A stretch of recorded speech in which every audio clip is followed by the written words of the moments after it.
Hi everyone, today we'll talk about how to fix or how to solve WeChat backup. To know how to fix or how to solve WeChat backup, you should just go to settings. After that, in this page, we click on apps, default apps, app settings. Here in this page, you will enter to the window of WeChat.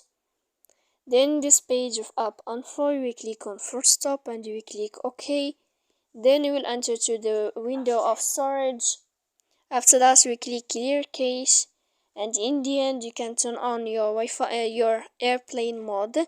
Then you can wait 3 seconds, and you can turn off your airplane mode again to fix that problem you have on your WeChat application. So please don't forget to support us by like and subscribe.